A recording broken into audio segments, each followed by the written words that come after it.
내년도 2분기는 넘어가야 되지 않겠냐. 이게 무려 13년 동안에 걸쳐서 경기가 확장되고 네. 그러면 그걸 한번 정리하는 건데 네. 그게 어떻게 약간 둔화돼서 간다고 볼 수 있겠어요. 그건 말이 안 되는 거거든요. 인플레를 달아본 경험이 없죠. 정책이 하늘로 떠버리는 형태로서 계속 돼가는 거죠. 1%까지 올리는 것 아니냐. 예. 뭐 과연 금융위기 안 날까? 예. 저는 그게 더 겁나요.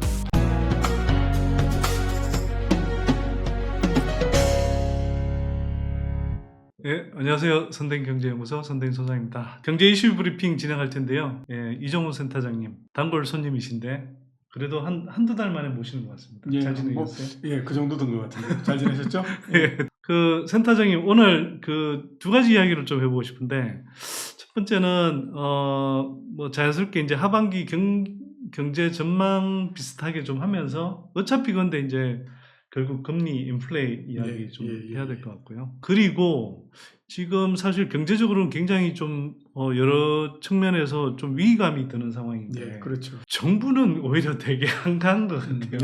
예. 그리고 이 정부가 정말 엄중한 경제 상황을 알고 있나 싶은 생각이 좀 들어서 그 부분 이야기 좀 해보면 좋을 것 같습니다. 예. 결국은 이제 지금 이제 주요하게 봐야 될 건 미국 상황을 좀 봐야 될 것 같아요. 예, 그렇죠. 예, 예. 미국이 6월 소비자 물가가 9.1%. 9.1% 나와서 예. 피크아웃을 언제 하지 않을까 이랬는데 뭐 요번에 또 올라가서 금리 추가 인상 우려도 있고 예. 또 실제로 이제 한원 같은 경우는 0.5% 올렸습니다. 아, 이게 인플레가 언제까지 이렇게 계속 지속될 건지, 예. 피크는 찍는 건지, 뭐 이 부분이 좀 궁금한데요. 일단 뭐 피크는 어느 시점인가는 찍는다고 봐야 되죠. 뭐 예, 계속해서 갈 예, 수는 없는 거니까. 예. 근데 이제 당초의 생각보다는 되게 뒤로 많이 밀렸다라고 그러니까요. 볼 수 있습니다. 예.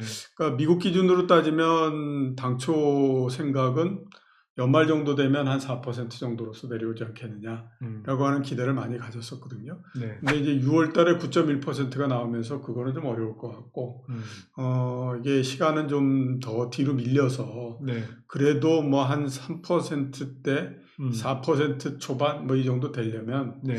내년도 2분기는 넘어가야 되지 않겠냐. 네. 이런 그 생각들을 굉장히 많이 하고 있거든요. 네. 그러니까 상대적으로 아무튼 뒤로 상당히 많이 밀렸다. 이렇게 이제 볼 수가 있습니다. 네. 이번에 나온 그 지표들을 보면 물론 이제 9.1% 나오긴 했지만 나오니까 이제 바이든 대통령이 컴플레인을 굉장히 많이 했잖아요. 그래서 뭐 석유 가격이 떨어지고 이런 것들도 반영이 안 됐고 뭐 이런 걸 해서 6월까지는 예, 그렇죠. 그래서 내용을 보면 9.1%보다는 낮게 될 수가 있을 것 같다라는 생각은 많이 듭니다. 근데 그렇다라고 해서 앞으로 극적으로서 빠르게 개선되고 이러는 거는 쉽지가 않을 것 같다라는 생각이 많이 들거든요. 그 에너지 가격 많이 얘기하고 그게 이제 많이 떨어뜨렸다라고 얘기해서 지금 보면 유가가 90달러대 중반 뭐 이 정도까지 내려갔는데 추가적으로 하락하고 하는 거는 그렇게 크지는 않을 거다라는 생각이 많이 듭니다. 바이든 대통령이 여러 굴욕을 참고 중동을 쭉 갔었는데 아무런 것도 손에 쥐지 못한 상태로 귀국을 했잖아요. 그러니까 왜 갔을까요? 보통은 그렇게 가면은 뭔가 좀 그렇죠. 사전에 조율을 해놓고 가고 하는데 그 가서 아무런 성과도 못 내고 했던 그 가장 큰 부분들은 일단 뭐 지금 상황에서는 바이든 대통령 입장에서는 어떻게 하든지 빨리 가가지고 뭔가 하고 있다라고 하는 걸 보여줘야죠. 지금이 7월 달이면 8월, 9월, 10월 3달 이제 남은 거거든요. 중간선거까지. 근데 3달 동안에 크게 바뀌긴 굉장히 어렵고 뭐 수치가 뭐 극적으로 내려오긴 어렵잖아요. 그러면 여기에서 뭔가 하는 거라도 보여줘야 된다라는 생각을 할 수밖에 없거든요. 그러니까 이제 중동으로 날아가서 그걸 한 건데 중동에 있는 나라들 특히 사우디 이런 입장에서 봤을 때는 아니 뭐 평소 때는 나를 그렇게 뭐 나쁜 놈 취급을 하더니 어려우니까 와가지고 지금 뭐 이 얘기를 하느냐 이렇게 되죠. 그러니까 저는 그렇게 아무런 성과를 못 얻었다라는 것도 참 그 웃긴 일이지만 거기에서 서로 간에 발표하는 걸 보면서도 진짜 웃긴다라는 생각이 들었어요. 미국은 증산을 하기로 했다라고 발표를 했잖아요. 근데 원래 증산하기로 돼 있었던 거잖아요. 근데 사우디는 곧바로 나와가지고 그런 합의한 적 없다라는 얘기를 했고 증산을 어떻게 할 건지 하는 거는 오펙 플러스 회의에서 결정할 거다라고 얘기를 했거든요. 그러니까 너희가 뭐라고 얘기를 하더라도 우리는 들을 필요가 없어 이런 얘기를 한 거죠. 그러니까 미국 입장에서는 굉장히 굴욕적일 수밖에 없는데 뭐 그런 거 이런 거 전부 따진다고 하더라도 유가가 크게 떨어지기는 어렵습니다. 왜냐하면 사우디가 그 얘기를 했잖아요. 우리가 최대한 생산할 수 있는 부분까지 지금 가 있다. 그렇기 때문에 더 이상 크게 생산하거나 이런 여력이 없다라는 얘기를 했지 않습니까? 지금의 석유 공급을 결정하는 것이 5, 6년 전에 유가가 결정을 한 거거든요. 그때 가격이 높았다라고 하면 석유를 많이 뽑아내기 위한 생산이나 이런 것들을 많이 쌓아갔겠죠. 근데 그게 안 되니까 지금 공급에 관한 여력이 없는 그런 상태입니다.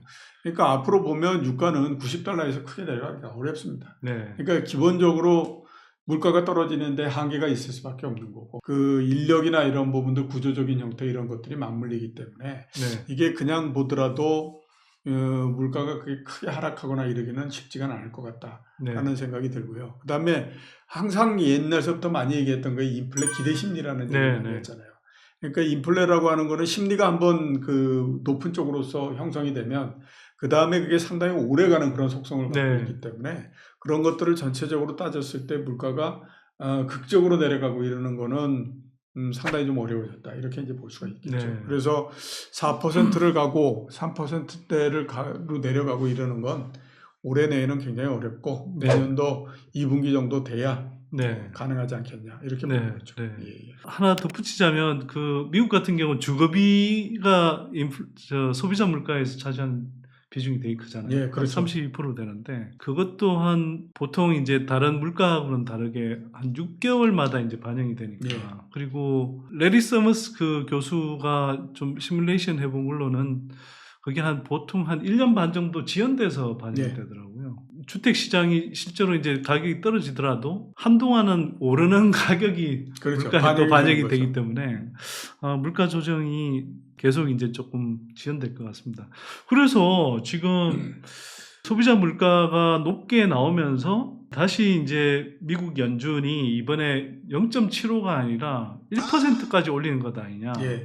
뭐 이런 우려가 좀 나오다가 최근엔 다시 그래도 뭐 0.75 정도 올리는 걸로 끝날 거다. 뭐 이런 전망이 또 다시 조금 강화되긴 하던데 0.75냐 1%냐 어떻게 보세요? 그게 큰 의미가 있나요? 한편으로는? 일단 아무튼 뭐 1%를 올린다라고 하는 거는 뭐 평소에 올리는 거에 4배를 올리는 거니까요. 그거는 굉장히 아무튼 그 임팩을 크게 준다라고 봐야죠. 그동안에 오랜 시간 동안에 걸쳐서 금리를 굉장히 올려야 될 여러 가지 요인들이 있었을 때에도 1% 금리를 인상하고 한 경우는 그렇게 많지는 않거든요. 그런 측면에서 봤을 때에 1% 금리 인상이라고 하는 건 굉장한 그 사람들한테 주는 시사점이 상당히 있다 이렇게 이제 볼 수가 있는데요. 제가 봤을 때는 금리를 지금 올리고 하고 있는데 많이 관가하고 있는 것이 있다라는 생각이 들어요. 물가가 높기 때문에 물가를 잡아야 된다라고 하는 거 하나만 가지고 지금 앞으로 돌진하고 있는 거잖아요. 그 금리를 과격하게 인상하고 할 때에 그에 따라서 생기는 부작용은 없겠느냐라고 생각하면 진짜 답답하다라고 봐야 되거든요. 답답해요? 그렇죠. 제가 봤을 때는 미국의 이번에 경기 침체는 당연한 겁니다. 뭐 여기에서 연착륙을 하니 경기 둔화를 하니 이런 얘기 하잖아요. 그거는 작년도 그 9월달, 10월달 이때 되면 물가 상승률이 6% 이렇게 올라가거든요. 그런데도 이거 조금 지나면 괜찮아져요 라고 얘기하고 있는 거하고 똑같아요. 어떻게 이렇게 엄청난 속도로서 금리를 올리고 이러는 데에 경기가 안 나빠질 수 있겠냐. 그거를 기대한다는 거는 말도 안 된다라고 봐야 되거든요. 거기에다가 미국 경기가 금융위기 이후에 올라오기 시작한 게 98년도 8월 정도서부터거든요. 그리고 중간에 코로나19 발생하면서 2달 정도 쉬었다가 계속 했었어요. 그러니까 그 2달 쉰 거는 그냥 쇼크를 받아가지고 일시적으로 됐다라고 봐야 되잖아요. 그러면 그걸 빼면 올해 2분기 정도까지에 걸쳐서 이게 무려 13년 동안에 걸쳐서 경기가 확장되고 그러면 그걸 한번 정리하는 건데 그게 어떻게 약간 둔화돼서 간다고 볼 수 있겠어요. 그건 말이 안 되는 거거든요. 그래서 제가 맨날 하는 얘기가 뭐냐면 정말 연준은 바보 같다. 내가 봤을 때 진짜 한심한 인간들만 모여있다. 하는 생각이 드는 게 그러니까요. 센터장님 한 분만 계셔도 네. 되는데. 작년도에 보면 그렇게 물가에서 문제 생길 거다라고 네. 얘기했을 때 아무렇지 않다라고 얘기했잖아요. 네. 지금 이제 똑같은 거거든요. 네. 그래서 경기 침체가 되는 건 당연하다라고 봐야 되는 거고 네. 또 하나 문제는 뭐냐면 이런 형태로서 올리면 과연 금융위기 안 날까? 네. 저는 그게 더 겁나요. 금융위기 이런 거에 이 영향권 내에는 우리나라도 들어가 있고 미국도 들어가 있을 수 있고 다 들어갈 수 있어요. 아니 그동안에 미국이 그 금융위기가 나고 일본이 무슨 뭐 버블이 터지고 어쩌고 저쩌고 했던 거 있잖아요. 그게 어떤 과정을 통해서 이루어졌는지 한번 쫙 봐보면 금리를 굉장히 낮추고 막 유동성을 가해서 자산 가격을 엄청나게 부풀려 놓은 상태가 됐고 근데 그게 자산 가격에 대한 두려움이든지 아니면 이번처럼 인플레에 대한 두려움이든지 이거에 두려워가지고 금리를 막 올리는데 엄청난 속도로서 막 올려요. 그러면 시장이 견딜 수 있는 속도 이런 것보다도 굉장히 빠른 속도로서 올리니까 그 다음에 그거를 못 견뎌가지고 뭔가 문제가 생기고 그 문제가 다발로 생기게 되면 그 다음에 그게 은행이 견디지 못하는 형태가 되고 그러면 굉장히 큰 위기가 발생하는 거고 그래도 은행이 좀 어느 정도 견딜 수 있는 정도가 되면 그래도 약간 적은 정도의 금융위기가 발생하면서 끝나는 형태가 되잖아요. 지금까지 한번 지낸 그 보면 거기에서 한치라도 벗어나는 게 뭐 있습니까? 그렇게 낮은 금리와 유동성을 정신없이 풀어가지고 그 자산 가격을 그렇게 부풀려 놓은 상태에서 지금 보면 앞뒤를 가리지 않고 막 금리를 올리는 형태잖아요. 0.75도 좋고 심지어 또 뭐 9.1% 물가 상승 나오니까 1% 합시다 뭐 이러면서 나가잖아요. 지금처럼 빠른 속도로서 금리를 올렸던 적이 어디 있습니까? 옛날에. 그러면 이걸 견뎌낸다라고 하는 것 자체가 여기에서 아무런 문제가 안 생길 거다. 이건 기적이다라고 저는 생각하거든요. 지금 보면 아무런 문제가 없는 것 같죠. 2008년도에 금융위기가 나기 전에 2007년도 이럴 때 아무런 그거 없으니까 금융위기 난다라고 누가 얘기를 했었습니까? 이미 서브프라임 모기지라고 하는 것이 발동을 시작했을 때도 아무런 문제가 없다라고 얘기했거든요. 그러니까 이런 것들을 전체적으로 감안하게 되면 과연 이게 정말 하반기에 지금 이렇게 해서 연말로 가고 뭐 내년도 가고 이렇게 했을 때 눈에 뻔히 보이잖아요. 경기는 굉장히 침체가 될 거고 여기서 또 까딱 잘못하면 금융위기도 발생할 거고 이런 형태가 될 거다라고 하는 건 너무나 눈에 딱 보이는 거거든요. 근데 거기에서 맨날 하고 있는 얘기가 경기 그렇게 크게 침체되지 않고요. 연착륙해서 지나갈 거고요. 무슨 연착륙입니까? 말도 안 되는 얘기지.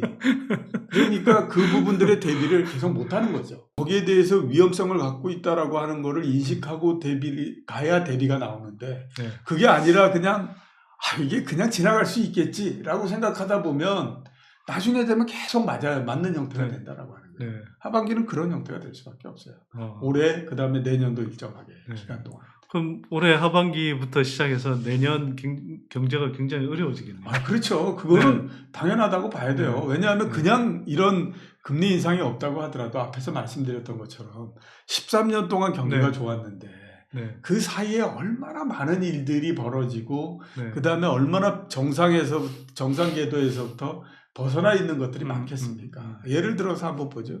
금리를 굉장히 낮춰서 그걸 10년 넘게 끌고 가게 되면요. 경제 주체, 그 안에 있는 경제 주체들은 아주 낮은 금리가 당연한 거로 생각해요.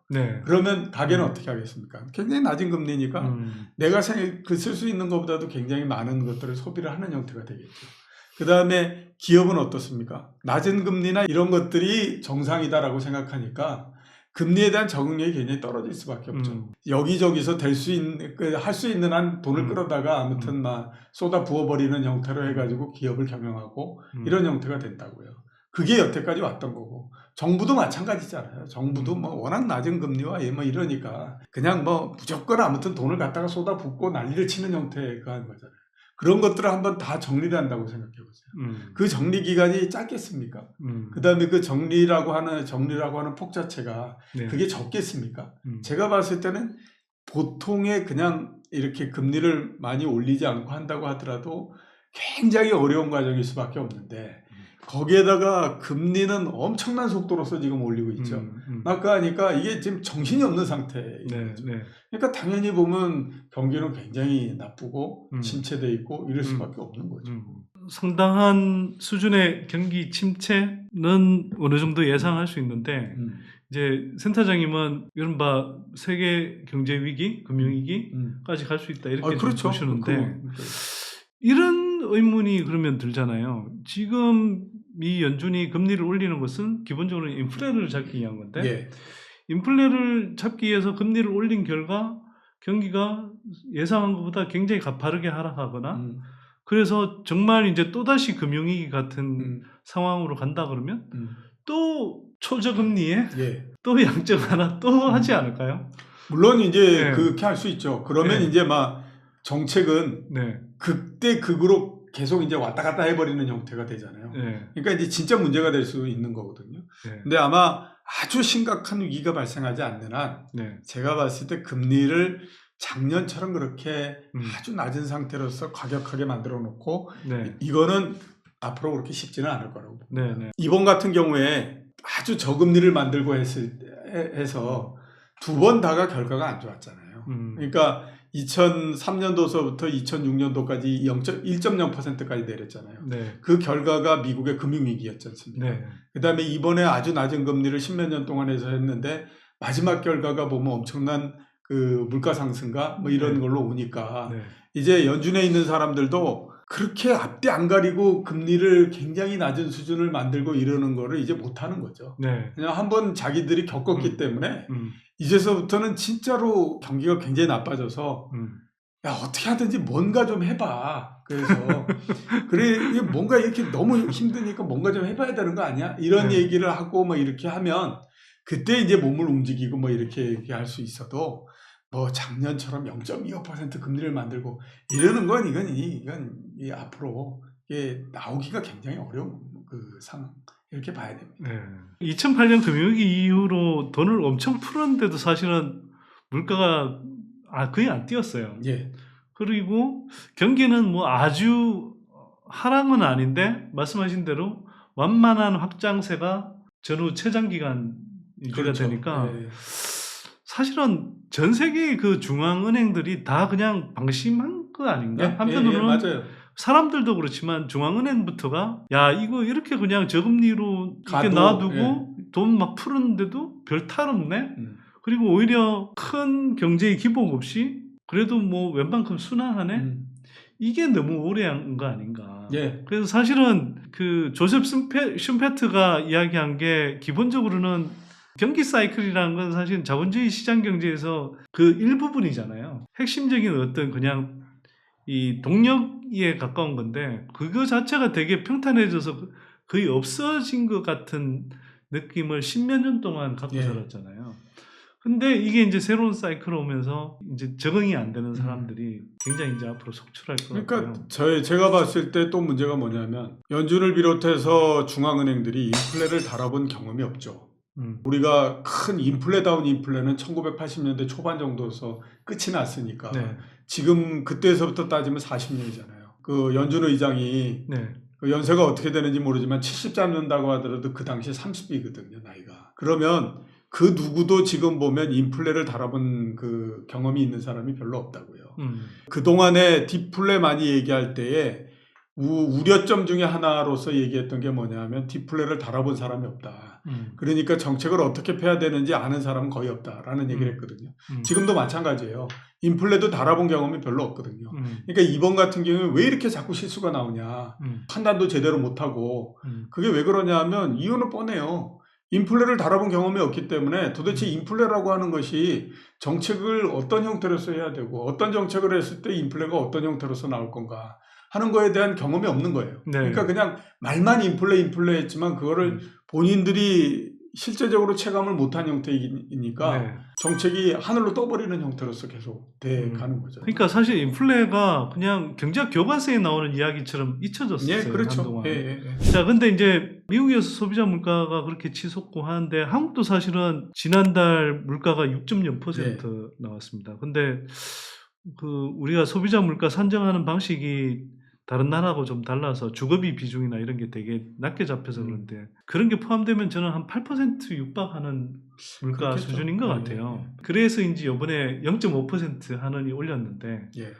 어떻게 보세요? 그 정도 수준이 적절한 건가요? 아니면 미 연준이 이번에 0.75만 올려도 한국이랑 이제 비슷해지면서 사실 오히려 더 높아질 수 있는 가능성이 열리는데 예. 괜찮을까요? 0.5% 올린 것도 한국은행이 어떻게 생각하면 큰 그렇죠. 결심했다 이렇게 봐야 되죠. 최근에 거의 올린 적이 없었어요. 올린 적이 없었는데 네. 그 0.5% 올리고 뭐 하는 거가 네. 굉장히 아무튼 뭐 네. 본인들도 큰 결심하지 않으면 안 되는 거니까 과연 어느 정도 올리는 것이 적당하냐? 그건 현재로서는 알 수가 없죠. 왜냐하면 많은 가변적인 요인들이 있잖아요. 인플레가 어떻게 될 거냐 하는 부분들에 따라서 그 다음에 시간이 지나면서 지금 아직 뭐 본격화되고 있지 않지만 시간이 지나면서 경기가 둔화되면 그에 따라서 도대체 경기는 어떻게 반응을 하는지 하는 것들이 모두 나와야 되니까 네. 그런 면에서 봤을 때는 아직 그 어느 정도가 적정하다라고 볼 수는 없지만 앞으로 봤을 때는 어느 정도 금리 인상은 더 한다라고 봐야 되겠죠. 네. 그리고 연준이 이렇게 금리 인상을 쭉쭉 하면 한국은행도 입지가 굉장히 넓어지는 형태가 되죠. 네. 그러니까 금리를 인상하는 데에서도 별로 그렇게 주저함이 없어지잖아요. 그러니까 항상 그런 거잖아요. 생명보험회사에서 삼성생명이 뭐 하면 다른 생명보험회사들은 고민하지 않아도 되거든요. 왜냐하면 삼성생명이 했으니까 우리 그냥 해도 돼. 네. 이거 되는 거잖아요. 그거하고 똑같은 거예요. 네.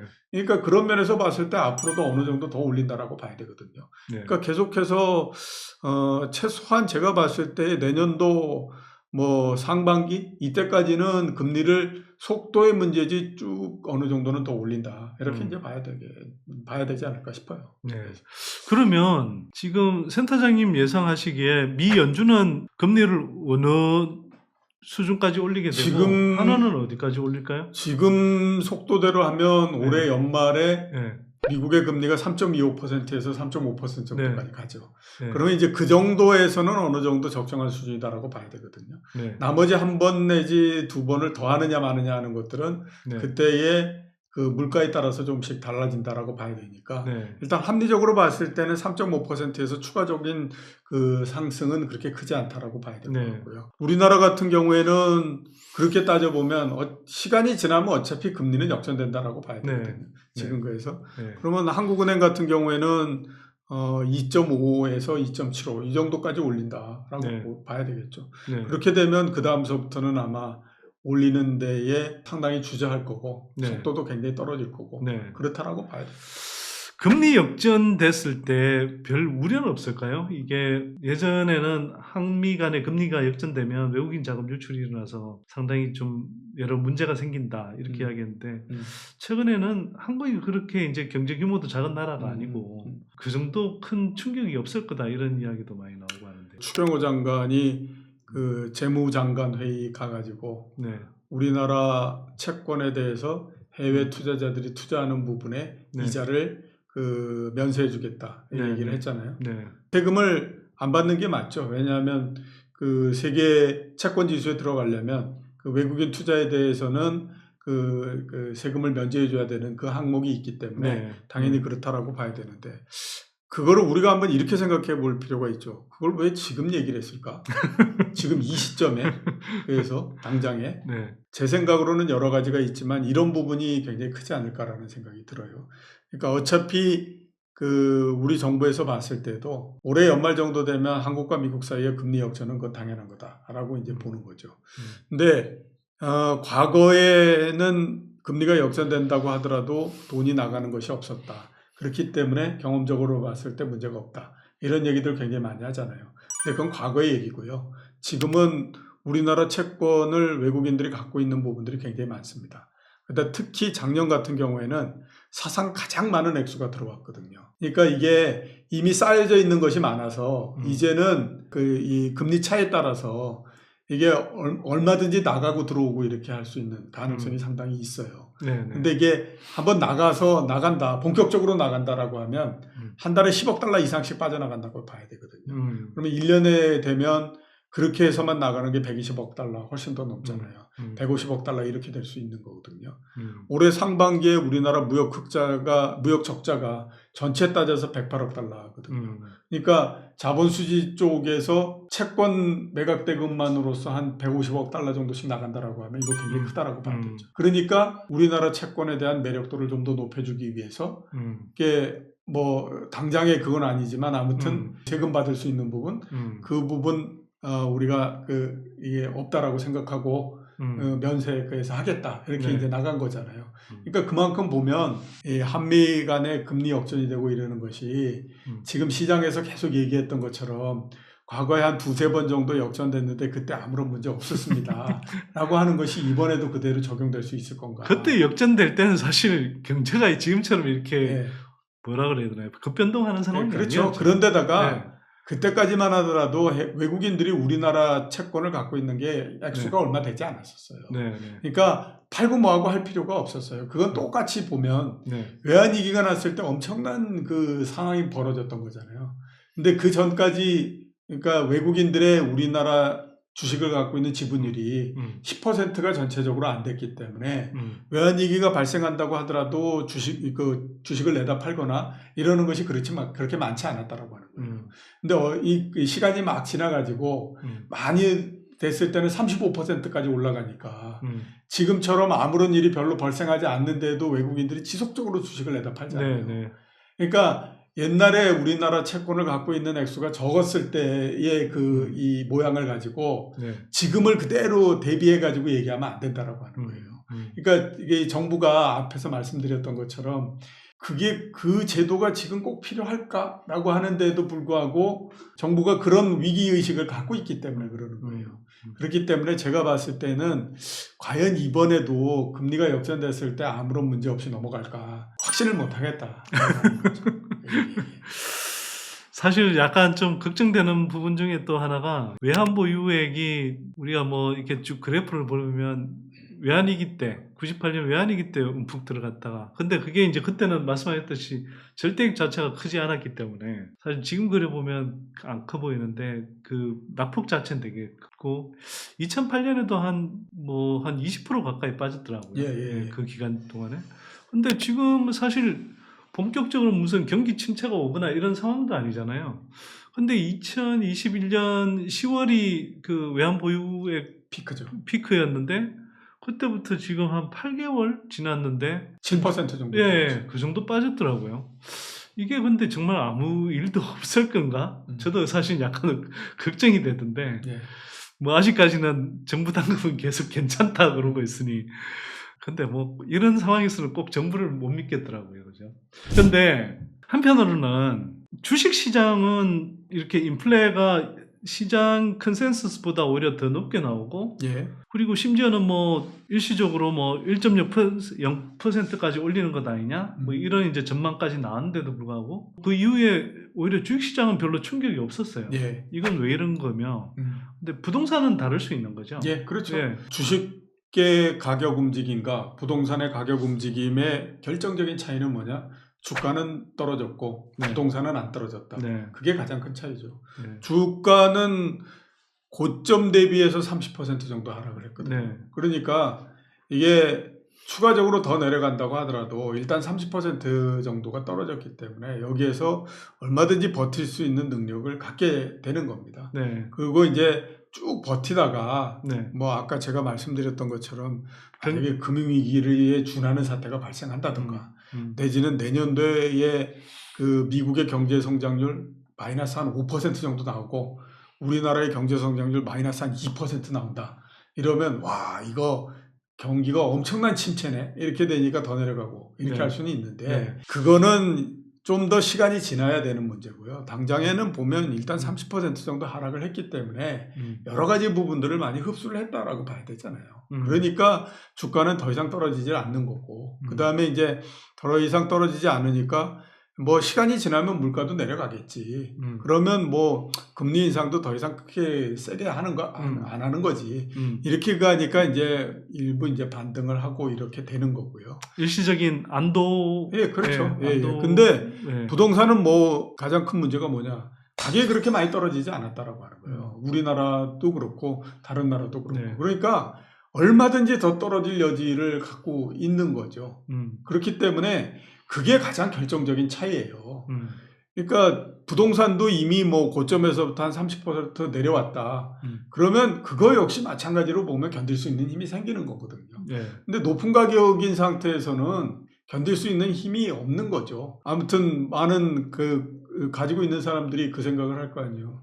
누구든지 지금 가격에서 내 거를 사주는 사람이 있다라고 하면 굉장히 고맙게 생각하고 넘겨주겠다. 이런 생각이 이렇게 가는 거잖아요. 네. 그러니까 그거는 주식하고의 근본적인 차이는 가격에서부터 오는 거기 때문에 당연히 보면 그렇게 가격이 다르면 나중에 행동도 달라지는 거니까 제가 봤을 때는 주가가 더 이상 떨어지지 않는다라고 해서 부동산도 그렇다. 이거는 성립 안 한다라고 봐요. 네. 부동산은 뭐 이제 시작인 것 같습니다. 예, 사실은. 그렇죠. 네. 앞으로도 가야 될 길은 굉장히 멀고요. 그 다음에 무슨 뭐 요즘 나오는 거 보면 뭐 서초구는 안 떨어지고 뭐 그 다음에 무슨 뭐 강남은 어쩌고 뭐 이렇게 가잖아요. 네. 그때마다 제가 많이 얘기하는 게 뭐냐면 야 삼성전자 그렇게 좋다라고 얘기했잖아요. 주가 빠지니까 삼성전자 안 떨어지죠. 삼성전자도 다 떨어져. 삼성전자도 역시 마찬가지로 거의 30%에 근접할 정도로 내려가지. 그러니까 남들은 한 35% 빠지는데 삼성전자는 한 27% 빠졌으니까 그래도 한 7% 덜 빠져서 그거 선방했네 라고 얘기할 수 있어도 남들 다 떨어지는데 삼성전자 안 떨어진다라고 하는 건 말이 안 되는 거예요. 똑같이 보면 부동산도 이거 떨어지면 저것도 다 떨어지는 겁니다. 나중에 가면. 사실 참 걱정되는 게 부동산은 가격이 떨어지는 상황이 아직 시작도 안 됐는데 이게 이제 좀 한번 떨어지기 시작하면 최소 몇 년씩 걸리니까요. 그렇죠. 네. 근데 그게 이제 계속 떨어지기 시작하면 문제는 이게 우리가 워낙 가계부채를 엄청 쌓아서 만든 부동산 거품이기 때문에 네. 이게 정말 탈이 많이 날 것 같거든요. 저는 사실 진짜 그게 걱정이 되고 정말 이제 좀 걱정이 뭐냐면 정부 리스크라고 해야 되나? 사람들이 어떻게 지금 상황을 이해하고 느끼고 있는지를 전혀 모르는 것 같아요. 북한 어민을 보내는 것이 무슨 뭐 이게 철천지 이게 엄청난 일을 벌린 것처럼 이렇게 얘기를 하고 있어요. 우리나라 정부는 도대체 생각이 어디가 있는 거야? 이런 생각을 할 수밖에 없더라고요. 우리는 굉장히 힘든데 왜 엉뚱한 거 가지고 전화리를 치고 앉아 있느냐?